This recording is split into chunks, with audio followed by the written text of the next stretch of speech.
Good evening dear students. I am Rajesh and you are watching Learning SSC with Rajesh YouTube channel. Dear student, जैसा कि आपको पता है हमने RRB group D के लिए रिवीजन सीरीज तथा एक्सपेक्टेड क्वेश्चन सीरीज स्टार्ट की हुई है, जिसमें हम एक्सपेक्टेड क्वेश्चंस के साथ साथ रिवीजन भी करते हैं ताकि थोरोली हम किसी पॉइंट को अच्छे से जान पाएँ। चलिए आज हम शुरू करते हैं हमारी एक्सपेक्टेड क्वेश्चन सीरीज तथा साथ में हम एक्सप्लेनेशन के साथ सीखेंगे। तो आज क्वेश्चन में पूछा गया था कि centre excellence for traditional medicine centre कहाँ पर स्थापित किया गया है। हमने करंट अफेयर में जाना कि जामनगर गुजरात में centre excellence for tradition medicine स्थापित किया गया है मार्च 2022 में। तो कहाँ पर? जामनगर गुजरात में। और किसके अनुशंसा पर? विश्व स्वास्थ्य संगठन।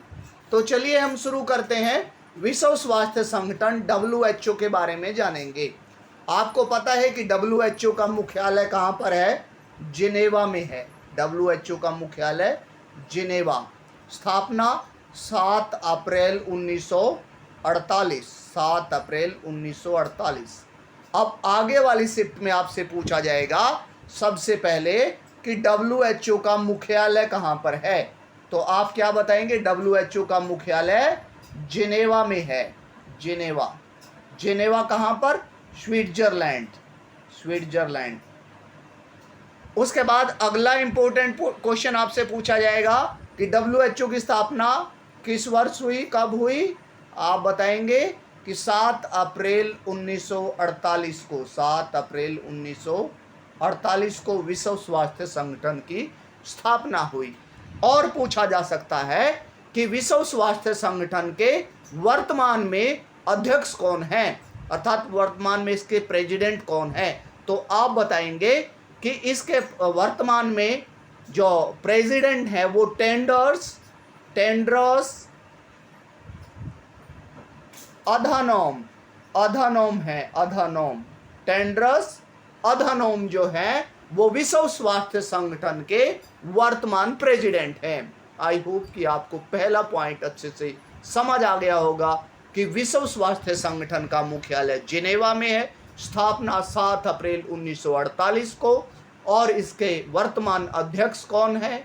और उसके बाद आपने एक जीके का क्वेश्चन जो भारत की करंट अफेयर से पूछा गया था कि भारत में central excellence for tradition medicine कहाँ पर स्थापित किया गया है? जामनगर गुजरात में। जामनगर गुजरात। चलिए आगे बढ़ते हैं। अगला इंपॉर्टेंट पॉइंट बनता है IPL।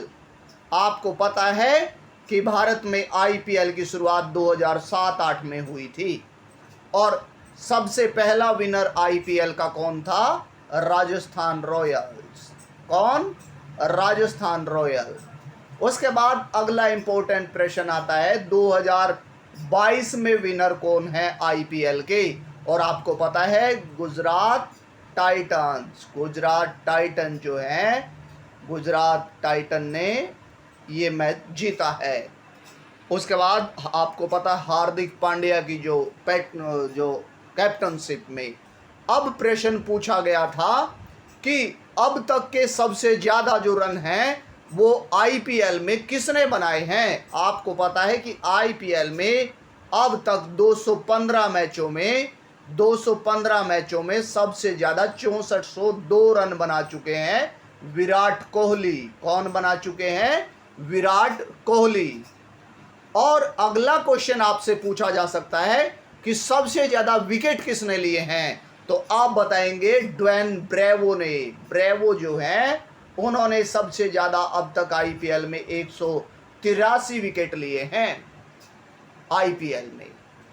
आई होप कि आपको IPL संबंधी सबसे पहला किसने जीता, इस बार किसने जीता, सबसे ज़्यादा रन उन्होंने बनाए हैं और सबसे ज़्यादा विकेट किसने ली है? ड्वेन ब्रेवो ने। और इस बार 2022 में आपको पता है ज़्यादा विकेट लेने वाले युवराज युजवेंद्र चहल। और आपने अगला पॉइंट पढ़ा होगा कि ज़्यादा रन बनाने वाले जॉस बटलर जो कि मैन ऑफ द सीरीज भी चुने गए हैं, आईपीएल के मैन ऑफ सीरीज चुने गए हैं जॉस बटलर। आई होप आपको पॉइंट समझ आ गया होगा।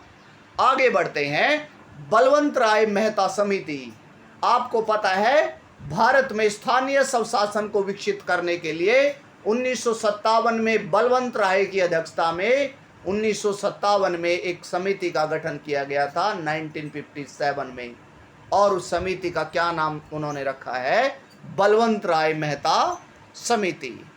अब बलवंत राय मेहता जो समिति है, उस समिति का क्या कार्य था और उन्होंने कितने स्तरीय स्थानीय स्वशासन की सिफारिश की थी। ये कई बार आता है कि उन्होंने त्रिस्तरीय पंचायती राज या फिर जो शहरी स्वशासन हो यानी स्थानीय स्वशासन के लिए ये बनाई गई समिति थी। उन्होंने त्रिस्तरीय स्थानीय स्वशासन की रिकमेंडेशन दी थी।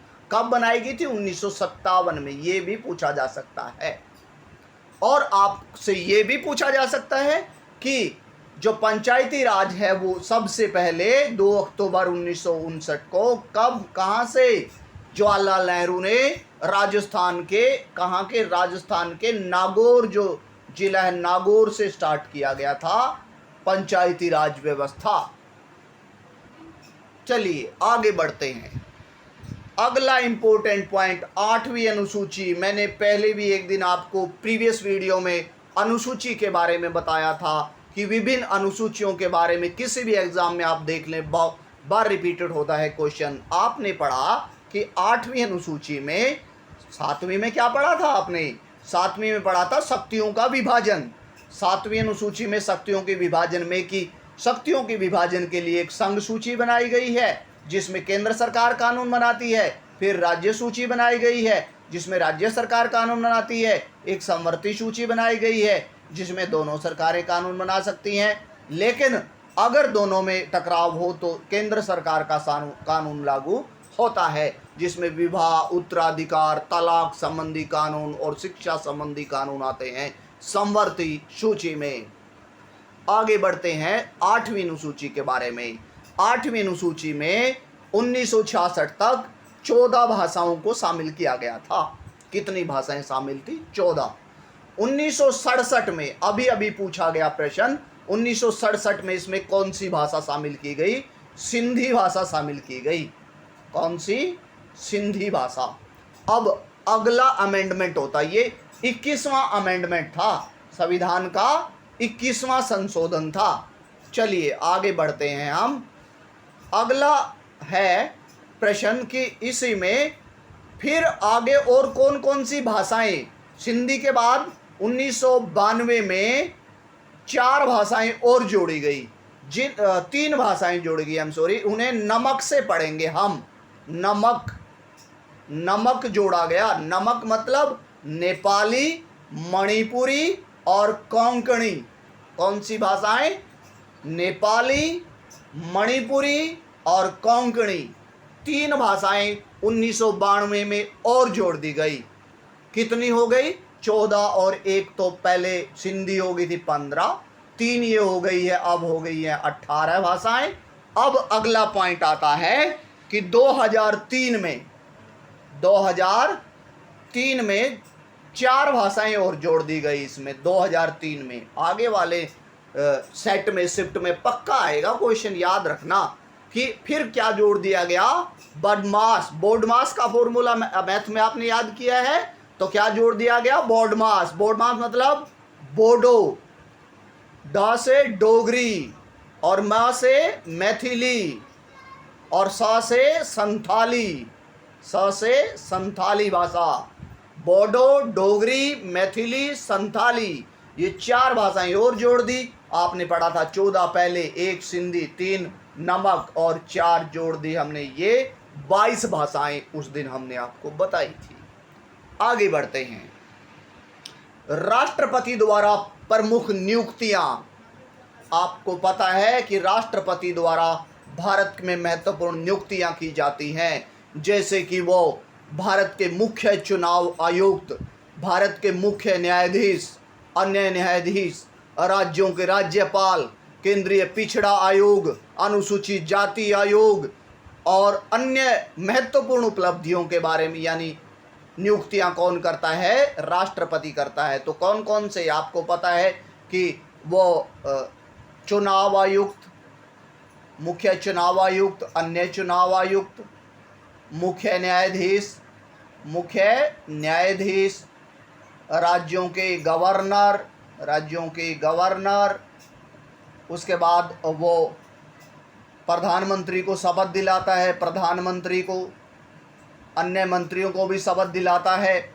चलिए आगे बढ़ते हैं हम। और आपको पता है कि अब वर्तमान में राष्ट्रपति पहले भी रिपीट हुआ था, द्रौपदी मुर्मू। कौन है? द्रौपदी मुर्मू। भारत की कितनेवीं? 15वीं। और पहली आदिवासी। और पहली महिला कौन थी? ये तो पहली आदिवासी है। पहली महिला राष्ट्रपति कौन बनी है? आपको पता है कि प्रतिभा देवी सिंह पाटिल भारत की पहली महिला राष्ट्रपति बनी थी। और आपने पढ़ा था KR नारायणन जो हैं वो भारत के पहले दलित राष्ट्रपति थे और दूसरे थे रामनाथ कोविंद। और पहले आपको पता ही राजेंद्र प्रसाद, जिस दिन भारत रिपब्लिक कंट्री बना था। चलिए आगे बढ़ते हैं। आई होप कि आप सेशन बहुत पसंद कर रहे हैं, समझ आ रहा है आपको। यदि आप यूट्यूब चैनल पर नए हैं तो please subscribe the channel, like and share also. Next आगे बढ़ते हैं। मौलिक कर्तव्य। आपको पता है कि मौलिक कर्तव्यों के लिए देश में एक समिति बनाई गई थी, सरदार सवर्ण सिंह समिति। कौन सी समिति? सरदार सवर्ण सिंह समिति। अब आगे बढ़ते हैं कि सरदार सवर्ण सिंह समिति ने कब इनकी सिफारिश की थी? 44वें संविधान संशोधन। कौन सा? 44वां। कब? 1976। 44वें संविधान संशोधन 1976 के तहत सरदार सवर्ण सिंह समिति ने भारत के संविधान में मौलिक कर्तव्यों को जोड़ा। और मौलिक कर्तव्य भारत के संविधान के कौन से भाग? 4 कै भाग भी पूछा जा सकता है, याद कीजिएगा। और संविधान का अनुच्छेद 51 कै। कौन सा? 51 कै। और कितने मौलिक कर्तव्य? 11। कौन से कितने मौलिक कर्तव्य? 11। और 11वां संविधान संशोधन 86 के तहत 6 से 14 साल के बच्चों को मुफ्त व अनिवार्य शिक्षा दिलाना। और अपने माता पिता का कर्तव्य है कि वो उन्हें अनिवार्य शिक्षा दिलाएं। चलिए आगे बढ़ते हैं। राजधानियों में आपको पता है कि जो राजधानियां वर्तमान में सेंटर ऑफ अट्रैक्शन होती हैं, पूछी जाती हैं। अभी पूछा गया है कि इंडोनेशिया की राजधानी क्या बनाए जाने की? तो नुंतसरा, राजधानी नुंतसारा बनाए जाने की अभी घोषणा की है। नुंतसारा इंडोनेशिया की। इंडोनेशिया। उससे पहले इंडोनेशिया की राजधानी कुआलालंपुर। कौन सी? कुआलालंपुर। तो चलिए आगे बढ़ते हैं। भारत और उसके पड़ोसी एशिया के मुख्य देशों के बारे में। चीन की राजधानी बीजिंग।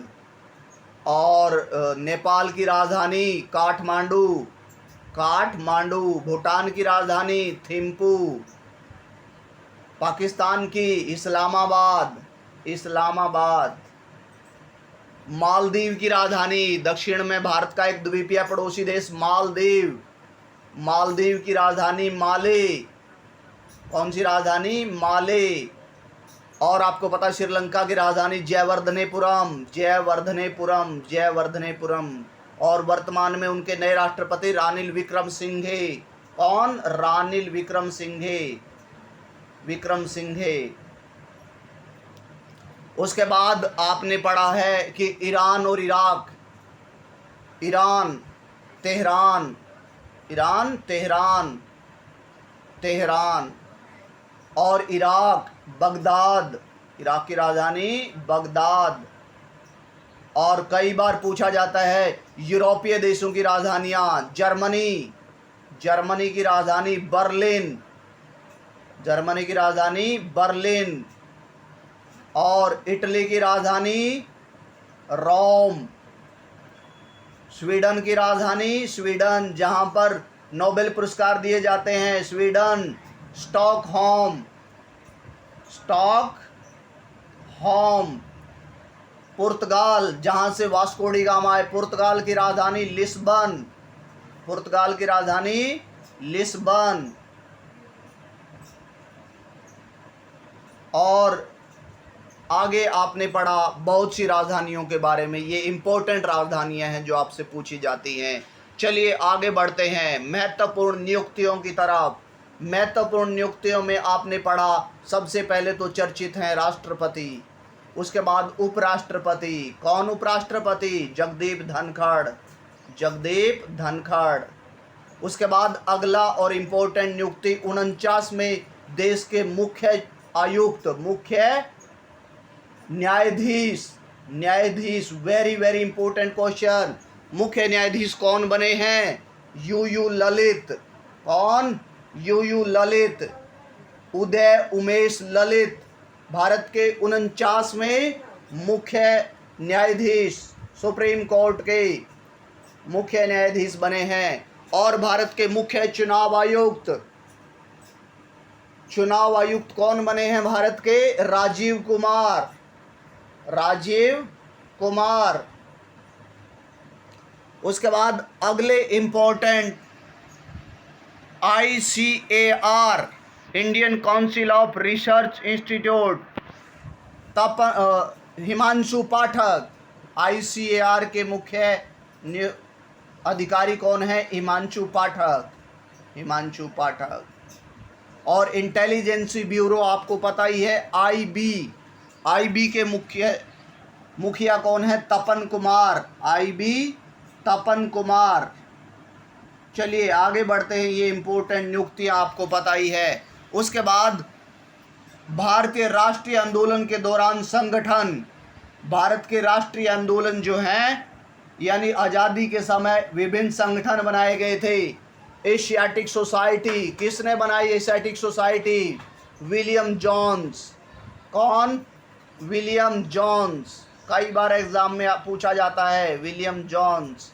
1764 विलियम जोन्स ने एशियाटिक सोसाइटी की स्थापना।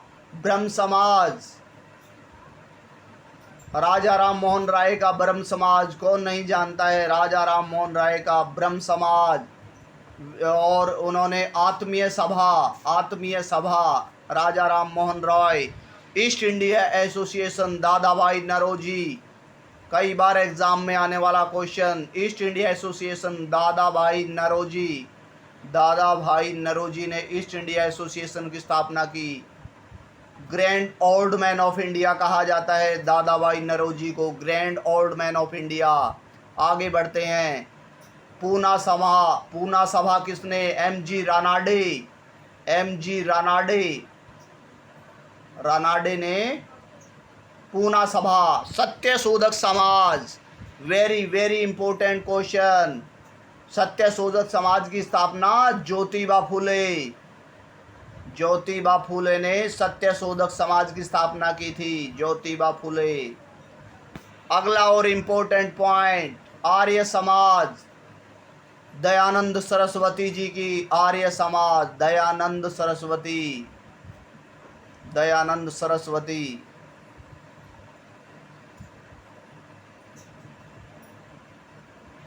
और उसके बाद बहुत से और, अभिनव भारत कई बार एग्जाम में पूछा जाता है। विनय सावरकर जो है उनका अभिनव भारत, सावरकर, विनय दामोदर सावरकर जो हैं अभिनव भारत संस्था कई बार एग्जाम में पूछी जाती है। और हमने होम रूल लीग के बारे में भी पढ़ा होगा। अगला और इम्पोर्टेंट पॉइंट है home rule league. Annie Besant और तिलक की होम रूल लीग पूछा जाता है। एनी बेसेंट और तिलक, बाल गंगाधर तिलक। और बाल गंगाधर तिलक ने 2 पत्रिकाएं निकाली थी, मराठा और केसरी, कई बार एग्जाम में पूछा जाता है। और उन स्वराज्य मेरा जन्म सिद्ध अधिकार है, ये किसने कहा, ये भी पूछा जाता है कि बाल गंगाधर तिलक का ये नारा है। उसके बाद हमने स्वराज पार्टी के बारे में पढ़ा कि आज़ादी के लिए दौरान स्वराज पार्टी का गठन भी किया गया था। और किसने किया था? CR दास, चितरंजन दास और मोतीलाल नेहरू ने, CR दास और मोतीलाल नेहरू ने स्वराज पार्टी का गठन किया था। और आपको पता है हरिजन सभा का गठन गांधी जी ने, हरिजन सभा का गठन गांधी जी ने, हरिजन सभा। और लास्ट में हमने पूना उसके बारे में, फॉरवर्ड ब्लॉक के बारे में तो एक दिन पढ़ ही लिया था कि फॉरवर्ड ब्लॉक किसने, सुभाष चंद्र बोस जी ने फॉरवर्ड ब्लॉक की स्थापना 1939 में की थी, फॉरवर्ड ब्लॉक। आई होप कि आज का सेशन आपको अच्छा लगा हो, सभी पॉइंट समझ आए होंगे। यदि आप मेरे यूट्यूब चैनल पर नए हैं तो please subscribe the channel, like and share also, and thank you and have a nice evening. जय हिंद, जय भारत। और भगवान से दुआ है कि आपका पेपर पास हो, आप नौकरी पाएं।